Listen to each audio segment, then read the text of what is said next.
So if you want to say somebody, before it used to be somebody tweeted or somebody is putting together a tweet. Now it is X. So how do you say, like, if I want to say Donald Trump X, it doesn't really catch like tweet. I'm going to read Donald Trump's tweet. So should I say I'm going to read Donald Trump's X? Anyway, Mr. Donald Trump, as often, leaves messages on Truth Social and X. So this one today, Donald Trump is saying, cease and desist. I, together with many attorneys and legal scholars, am watching the sanctity of the 2024 presidential election very closely because I know better than most. He always knows everything better than everybody. The rampant cheating and skullduggery that has taken place, that is a big word, skullduggery, that has taken place by the Democrats in the 2020 presidential election. Did he not say he lost that election? So one time he says he was cheated and that he won. Another time he says he lost. So which one is which?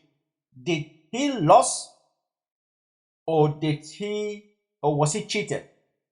Because I quite remember when he was with Lex Freeman. That's not what I said. That's what Trump said. And I got millions of more votes on that and lost by a whisker. And look what happened to the world with all of the wars and all of the problems. Now, I want you to understand the severity of those words. First off, I think I'm owed an apology. By all the white Republicans, by everyone who called me a grifter, who called me a hustler, who called me, oh, I'm a rhino, right? Who said I was a fake Republican, all this, I deserve an apology because I was right. I told y'all this man is lying. I told y'all that's why I got off of it and started really understanding this man is just lying. We were watching the court cases. He was losing. There was no election steal. There was no election fraud. But to add insult to injury, you have to understand that he knew this entire time. Trump knew this entire time. But in spite of that, he got people killed. There are plenty of people right now who are in prison because of this man, because they believed in what he said of saying, hey, the election was stolen. They're stealing the election. Hey, we've got to fight. He said he had more votes, but he lost just by a whisker. So him saying on the Lex Friedman podcast that he lost just by a whisker, that means all and everything he's saying that he was cheated is a lie. So it's like he lies and he forgets. Or it depends on the circumstance. It depends on the place. Donald Trump acts depending on who he's speaking to and where he is. Anyway, let's continue with the X. It was a disgrace to our nation. Therefore, the 2024 election, where votes have just started being cast, will be under the closest professional scrutiny. And when I win,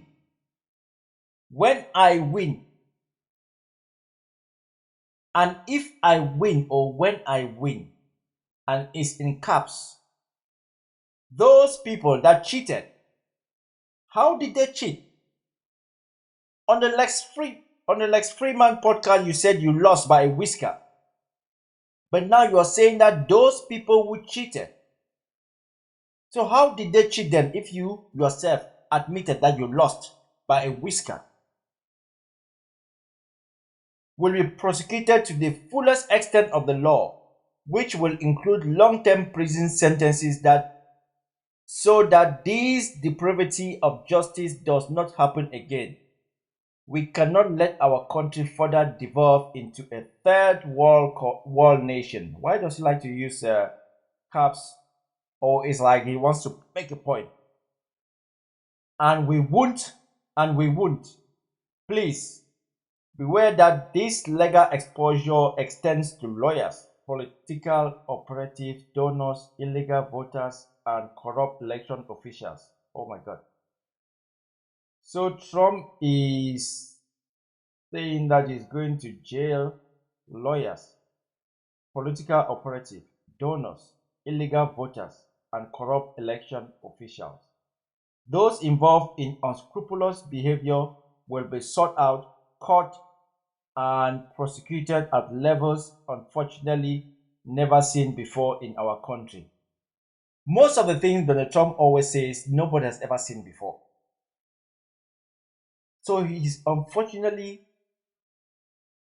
going to prosecute those he deemed that cheated in the 2020 election. So he's going to go back to the 2020 election.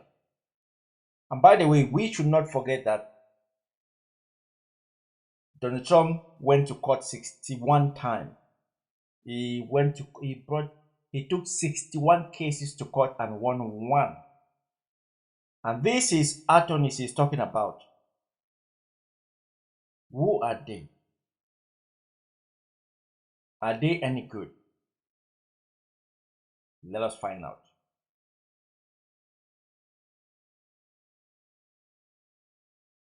You might have noticed something weird about Donald Trump's lawyers. Okay, so let us find out those his attorneys and see how good they are. Since he says he has attorneys and scholars waiting to jail those who cheated in the 2020 election. And let's not forget that he went to court 61 times and those his lawyers managed to win just one case. So who are those lawyers? What politics is, it's lawyers versus lawyers. So now you hope your team, Republicans or Democrats, have the best lawyers so they can go after the other guy. But it feels like the Republicans don't. It never feels like they have the best lawyers. Never.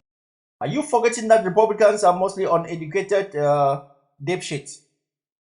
Are you forgetting that if these Republicans were educated, the masses, they would not be listening to what you guys are saying?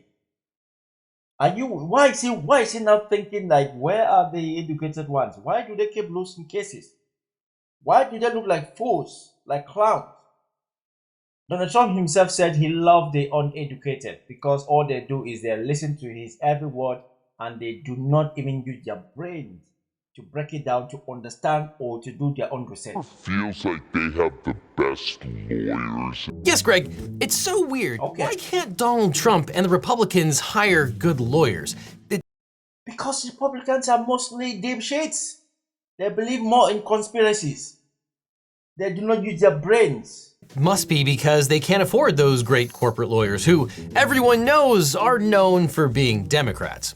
Now, with all his criminal entanglements as well as his habit of But the thing is, Trump's habit of finding lawyers is so funny because he goes and gets lawyers that were not in favor of him in the past. He goes and gets lawyers that always knew and know that Donald Trump is dipshit. And then he goes and hires them. So how do you think that those lawyers are going to perform? They already said before that you did what you are hiring them. Anyway, lawyers are the worst.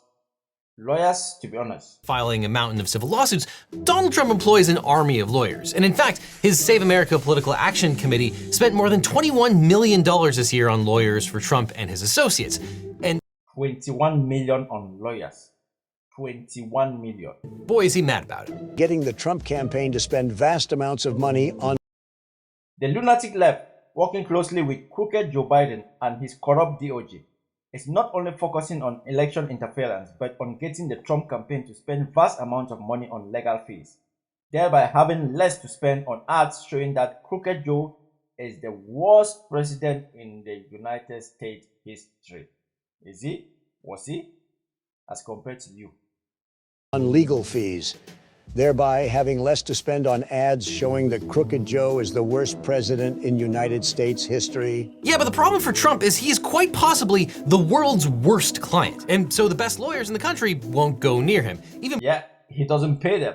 Before January 6, his reputation for stiffing his counsel and erratic behavior drove away powerhouse conservative firms like Jones Day and Kirkland and Ellis. Plus, there's his habit of attacking judges, prosecutors, witnesses, jurors, civil servants, and even his own lawyers on social media.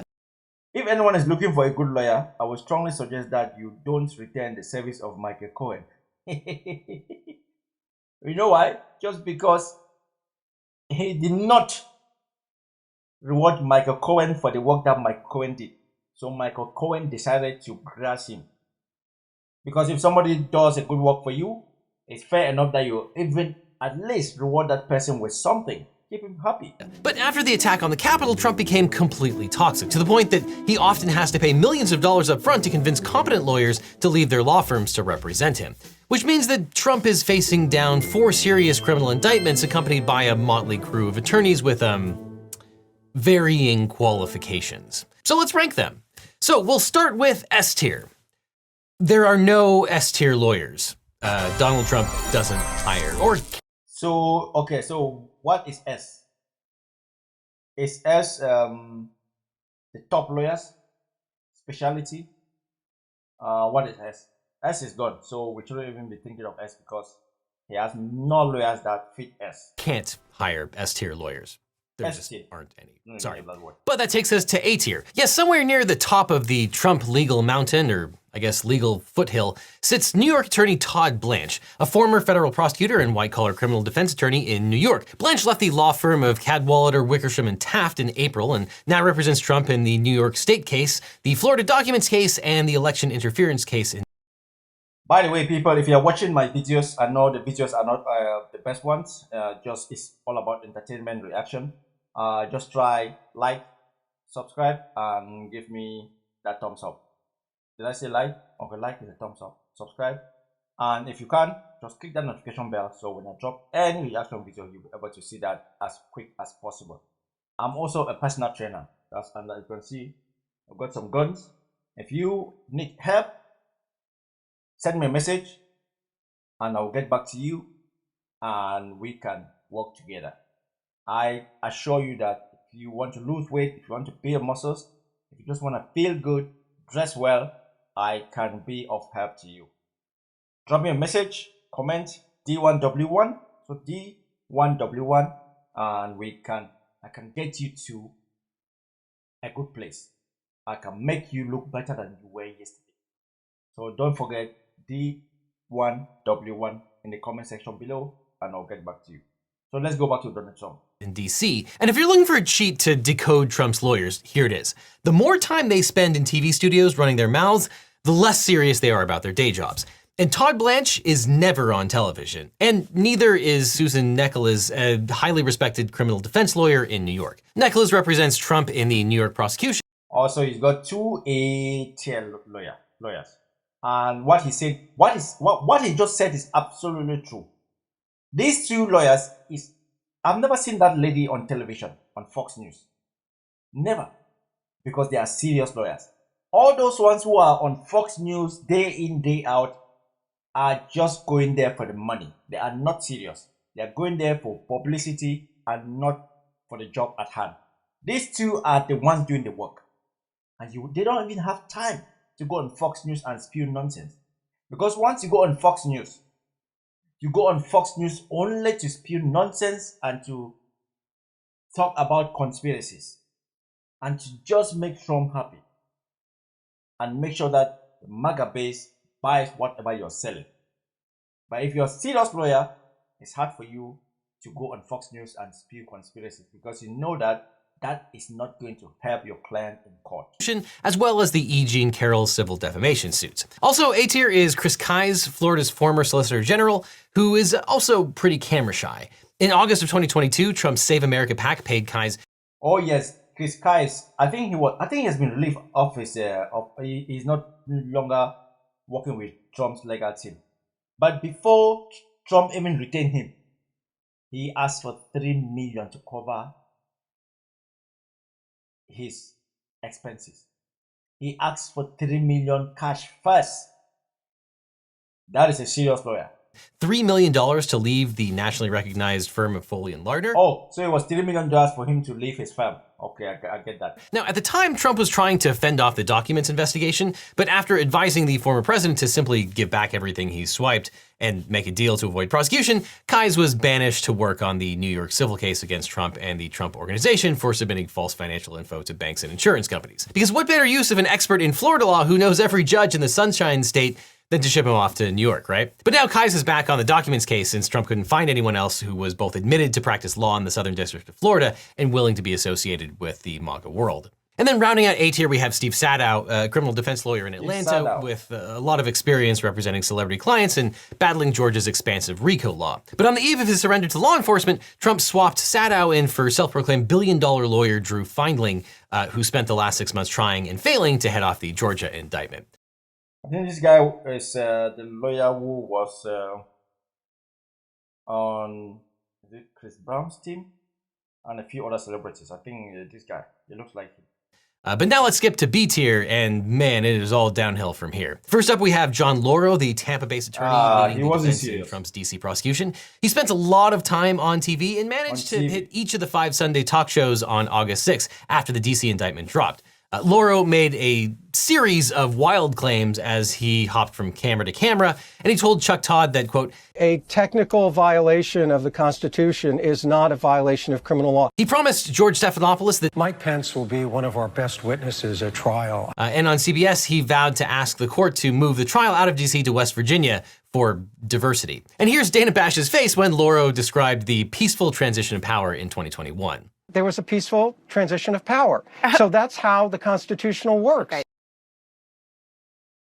He's not a serious lawyer. He said there was a peaceful transition of power on January 6th. There was a peaceful, probably he was sleeping, and when he woke up, the people had resumed the transition. So he didn't see whatever happened. He was probably in a coma. And when he came back alive, everything had calmed down and everybody was back in the Congress to continue with the certification. That's all he saw, and nobody told him anything. He's right about that then. What happened on January 6th was not peaceful. And Lauro's not just making those crazy arguments to the cameras. In court, he objected to a protective order blocking Trump from posting evidence from the case on Truth Social, calling it a content-based regulation on President Trump's political speech, and complaining that, quote, in a trial about First Amendment rights, the government seeks to restrict First Amendment rights. Then another B-tier Trump lawyer who loves the spotlight is New York litigator Joseph Tacopina. After a jury awarded E. Jean Carroll $5 million for sexual assault and defamation, Tacopina congratulated himself and his client on the courthouse steps because, quote, Donald Trump was not branded a rapist. Tacopina is also part of the team representing Trump in the New York criminal case. Here he is explaining to Ari Melber that Trump simply had to lie to the public about the payoff to Stormy Daniels because she was extorting him, and they signed a confidentiality agreement. Because it was a confidential settlement. So if he acknowledged that, he would be violating the confidential settlement. So is it the truth? Of course it's not the truth. Was he supposed to tell the truth? He would be in violation of the agreement if he told the truth. Oddly enough, Tacopina also claimed back in 2018 to have an attorney-client relationship with Daniels because she consulted with him briefly about the very same matter, which is probably true and is very worrying. Though a New York judge recently decided that there is no conflict based on Tacopina's representations. Then moving down the proverbial ladder to C tier, we get to Jim Trusty and John Rowley, who represented Trump while he was being investigated by special counsel Jack Smith in both the documents case and the January 6th investigation. And they had some success in the summer of 2022 when Judge Eileen Cannon temporarily put the documents case on hold before being humiliatingly reversed by the 11th Circuit. But Trusty and Rowley had no such success in DC, where former Chief Judge Beryl Howell blasted their attempts to use executive privilege to block former Trump administration officials from testifying to the grand jury. Trusty also filed a $475 million lawsuit alleging that CNN defamed the former president by using the phrase, the big lie. Trump and Trusty claimed to be, quote, vindicating the First Amendment's marketplace of ideas, but the case got tossed because calling someone names is not defamation. In May, Trusty and Rowley sent a completely nutty letter to Attorney General Merrick Garland demanding that he meet with them to, quote, discuss the ongoing injustice that is being perpetrated by your special counsel and his prosecutors. No president of the United States has ever in the history of our country been baselessly investigated in such an outrageous and unlawful fashion. And they got their meeting at the Justice Department, albeit not with the AG. But just days later, the special counsel indicted Trump in the documents case. A day later, Trusty and Rowley quit, calling it, quote, a logical moment for us to step aside and let others carry the cases through to their completion. Once you've collected your money, there's no point sitting there anymore. You know that this guy was toast, and all you need to do is move on to another thing. They added that they had, quote, no plans to hold media appearances that address our withdrawals or any other confidential communications we've had with the president or his legal team. Now, that was probably a backhanded reference to Tim Parlatore, another C-tier attorney who left Trump's legal team a month before Trusty and Rowley. And on his way out the door, Parlatore blamed yet another Trump lawyer, Boris Epshteyn, who is really just a close advisor of Trump's. Parlatore told CNN's Paula Reed that Epshteyn had, quote, who had really done everything he could to try to block us, to prevent us from doing what we could to defend the president, who's not very honest with us or with the client on certain things. But more on Boris in a minute. He's not in the C tier. But it is quite unusual for an attorney to quit and then share details of the client representation on national television, or, at least it used to be. Also nixed from the Trump legal team, although not by choice, is Evan Corcoran, known in the documents indictment as Trump attorney number 1. After Trump got a grand jury subpoena, Corcoran negotiated with the Justice Department to turn over all remaining classified documents at Mar-a-Lago. And according to prosecutors, Trump asked Corcoran, quote, what happens if we just don't respond at all or don't play ball with them? And quote, wouldn't it be better if we just told them we don't have anything here? Just asking questions. After Corcoran told Trump that's really not how subpoenas go, they agreed that the lawyer would fly to Florida and search the pool shed where Trump was storing boxes full of government documents. But of course, before Corcoran arrived, Trump had his Florida co-defendants Walt Nauta and Carlos de Oliveira to bring the boxes upstairs so he could pull out what he wanted to keep, allegedly. And before Corcoran arrived on June 2nd, 2022, Nauta and de Oliveira returned the boxes to the storage locker.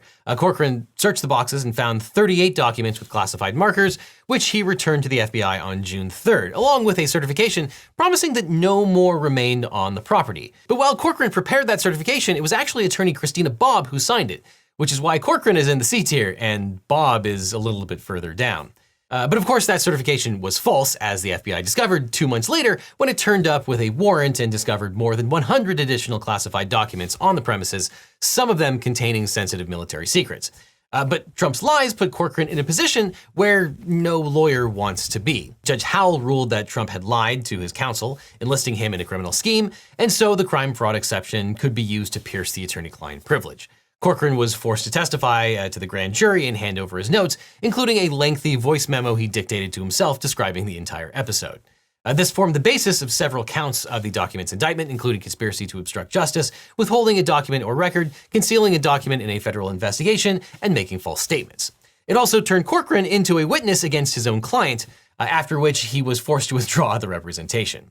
Now, these lawyers are terrible, but if you need a good lawyer, my firm, the Eagle Team, can help. If you've had an injury or death in the family, suffered from a data breach, or were involved in a car crash, or almost anything else, we can represent you or help find you the right attorney who can. Just click on the link in the description for a free consultation with my team. Because you don't just need a legal team, you need the Eagle Team. The link is below. Now back to Trump's terrible attorneys.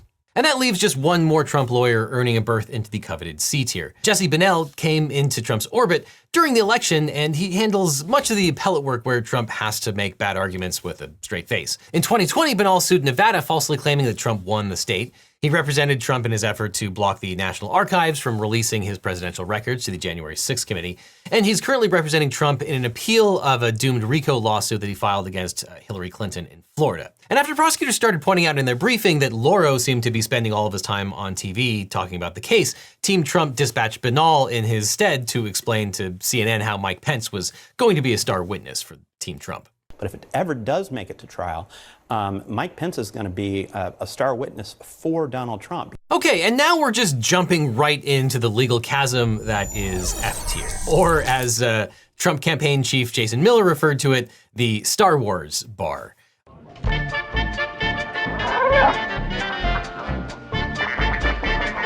At this point in the game, it's probably easiest to divide Trump's lawyers into attorneys who haven't been named as co-conspirators and those who have. In the second category, New York lawyer Alina Habba stands out for her willingness to say literally anything in defense of her client. Haba accused the FBI of planting classified documents at Mar-a-Lago. She called Trump the the most ethical American I know. And she threatened mayhem if the DOJ dared to indict her client. Haba is responsible for some of Trump's weirder lawsuits, including one against the New York Times for publishing Trump's tax records. That one got tossed out without sanctions, but she wasn't as lucky in the civil RICO suit against Hillary Clinton, James Comey, and dozens of other Democrats and FBI officials. In that case, a Florida federal judge ordered Trump and Haba to cough up almost $1 million in attorney's fees and castigated Haba for wasting the court's time. Quote, "This case should never have been brought. Its inadequacy as a legal claim was evident from the start. No reasonable lawyer would have filed it." Haba and her partner, Michael Medeo, also represented Trump in the E. Jean Carroll case and the New York AG's civil prosecution. And adding grist for the mill, Trump's lawyers Michael Medeo, Clifford Robert, Michael Farina, Chris Kise, and Armin Morian were all fined and sanctioned in the New York AG civil suit against the Trump org, in which the Trump org has been ordered to be dissolved. And yes, we are definitely working on a video about that. But recently, Trump announced that Haba would be withdrawing to take a position with Trump's Save America PAC as his legal spokesperson and media representative on legal matters. In essence, she's getting paid by Trump's donors to go on TV and defend him rather than practice law, which honestly is probably a much better deal for everyone. But she's not the only one. Christina Bobb, a former JAG lawyer turned One American News host, cut out the middleman and came to work for Trump after the election. She's the one who signed the false declaration saying that there were no more classified documents at Mar-a-Lago and is described as Trump attorney number 3 in the document's indictment. She apparently testified to the grand jury, meaning that she may well be a witness for the prosecution in that case. Nevertheless, Bob regularly takes to the airwaves to confidently claim things like, "It's kind of funny. I think the folks in New York, President Trump and his family, probably had a better view than I did because they had the CCTV that they were able to watch. I was stuck in the parking lot there to, collect paper and answer questions, but they were actually able to see the whole thing. So they actually have a better idea of what took place inside." And that was over a year ago, and so far, all we've gotten is an indictment that alleges that Trump ordered his henchmen to delete the security camera footage. But maybe we'll get a peek at those tapes during Infrastructure Week. But while Bob doesn't enter her appearances in court on Trump's behalf, attorney Lindsay Halligan does. The former minor insurance defense lawyer had never worked a single federal case before coming into Trump's orbit in 2022 and entering her appearance in the Florida documents case and the lawsuit against CNN. She also attended meetings at the Justice Department with Trustee and Rowley, although most of what she appears to do is TV hits. Ms. Willis seems to want this case to be televised, and I'm sure she's very proud of herself. And finally, let's talk about the lawyers who were with Trump as he tried to overturn the 2020 election. Special counsel Jack Smith's indictment referred to 6 unindicted co-conspirators, all of whom were lawyers, and 5 of those were actually charged along with him in Georgia. First up in this list in F tier, we have a man who needs no introduction, Rudy Giuliani. The former federal prosecutor and mayor of New York played a central role in both Trump impeachments. In 2019, Rudy convinced Trump that there was dirt to be had in Ukraine on Joe Biden, and the next year he led the charge to overturn Biden's massive electoral college win. And along the way, he leaked hair dye all over the RNC, convened a national press conference in a landscaper's parking lot across from a porn shop, got lampooned in a Borat movie in a highly compromising situation, earned himself several multi-million-dollar defamation suits, and got suspended from the practice of law. In the DC indictment, he's described as co-conspirator number 1, an attorney who was willing to spread knowingly false claims and pursue strategies that the defendant's 2020 re-election campaign attorneys would not. And in Georgia, he's facing 13 charges for his role in the conspiracy to steal that state's electors for Donald Trump. Standing next to Rudy at the RNC podium but leaking conspiracy theories instead of hair dye was Sidney Powell, or as the DC indictment describes her, co-conspirator 3, an attorney whose unfounded claims of election fraud the defendant privately acknowledged to others sounded crazy. Vowing to release the Kraken, she claimed to have evidence of massive fraud in all the swing states. Powell and her allies filed upwards of a dozen lawsuits seeking to overturn the election results. None of them were successful, although Powell did manage to get herself sanctioned for filing bogus affidavits in her Michigan Kraken case without bothering to see if they were true. After the lawsuits failed, Powell tried to get Trump to name her special counsel so she could seize all the voting machines and investigate the fraud that she was certain had occurred. And like Giuliani, Powell is now a defendant in multiple defamation suits filed by voting machine companies, whom she accused of stealing the election, and she netted herself 7 charges in Fulton County. Also at the RNC podium that day was Jenna Ellis, or as she describes herself, Dr. Jenna Ellis, constitutional law expert. Pro tip, never trust any attorney who insists on going by doctor. Ellis started her legal career in traffic court in Colorado, where she was fired for incompetence, but won her unemployment appeal because the hearing officer determined that she was, quote, performing the duties to the best of her ability. And, quote, did the best she could with her education and training to meet the expectations of the employer.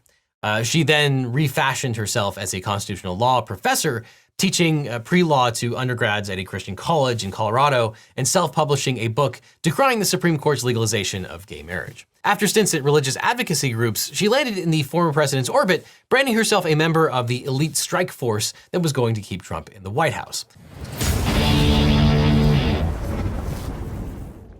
They did not, in fact, keep Trump in the White House, and Ellis's contribution didn't even rate a mention in Jack Smith's DC indictment. But Ellis managed to get herself a couple of charges in Georgia, so congrats on the new profile pic. And while Rudy, Sidney, and Jenna were flinging themselves at the courts and legislatures trying to get themselves to snatch Biden's electors, a team of lawyers behind the scenes were cooking up the legal justification for the plot to substitute fake electors for the real ones on January 6th. Two of those managed to get themselves named by Jack Smith in DC and indicted by Fani Willis in Fulton County. John Eastman, aka co-conspirator 2, and Ken Chesebro, aka co-conspirator number 5, lent intellectual heft to the project, each drafting a series of memos assuring their co-conspirators that this was all very legal and very cool.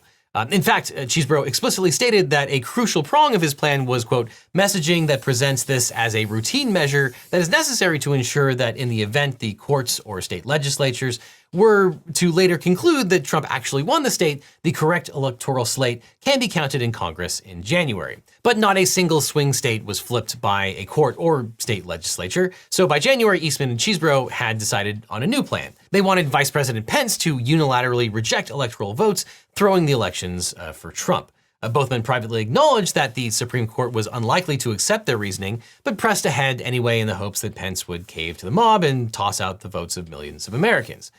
Eastman made the additional error of using his work email for his coup plotting, which is, just a rookie mistake. And to prevent those emails from getting out, he sued to block his former employer, Chapman University, from disclosing his communications to the House January 6th committee in 2021. A federal judge found that Eastman, like Evan Corcoran, had likely participated in a crime with his client Donald Trump, and so the emails had to be turned over under the crime fraud exception to the attorney-client privilege. The lawsuit also had the effect of publicizing Eastman's communications, including a message sent to Vice President Pence's top lawyer during the siege at the Capitol, in which the lawyer encouraged, quote, one more relatively minor violation since the mob had already disrupted the certification under the Electoral Count Act.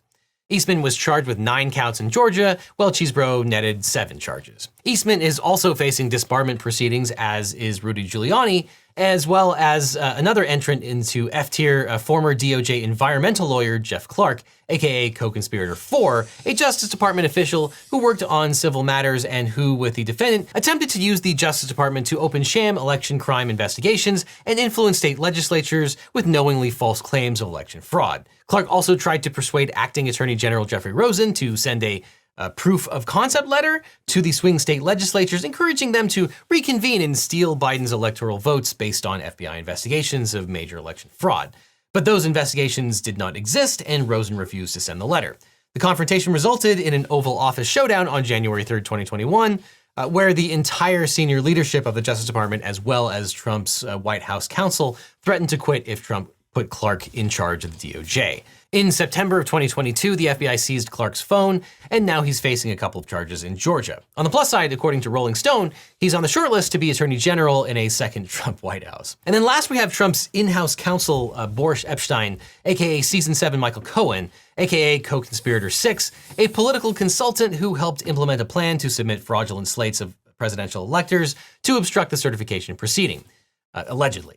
Epstein is one of Trump's closest advisors, to the consternation of his other lawyers, who complain that Trump's political strategy consistently trumps his legal strategy. Epstein is reported to have talked Trump into several of his loonier legal filings, including suits in Florida against the Pulitzer Prize Board and New York Attorney General Letitia James. He also had his phone seized by the FBI in September 2021 and testified to the grand jury about the fake electors plot, in which he coordinated Giuliani's efforts on the ground, while Chesebro and Eastman worked behind the scenes. This effort has not made him popular with Trump's personal lawyers, who blame him for Trump's disastrous legal strategy, particularly in the documents case. And then last but not least, not even making it onto F tier, let's give an honorable mention to Alan Dershowitz, the famed Harvard law professor emeritus, who represented Trump in the first impeachment. And while Dersh has not officially represented Trump since 2020, he contributes to the cause by defending the former president daily in right-wing media. While insisting that he's a liberal Democrat, Dershowitz insists that the sitting president cannot prosecute a former president under the Nixon standard, which is just something that he invented. He predicts that the E. Jean Carroll verdict will be overturned since the jury only found him liable for kinda molesting her, and he confidently asserts that the call where Trump demanded that Georgia Secretary of State Brad Raffensperger find 11,780 votes is actually evidence that Trump was simply demanding another recount, despite that there had been 3 recounts by then. And he does it without being paid a nickel by Trump's PAC, just a stand-up guy. And another F-tier habit of Trump's is eating steak with ketchup. But if you'd like a delicious S-tier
Oh.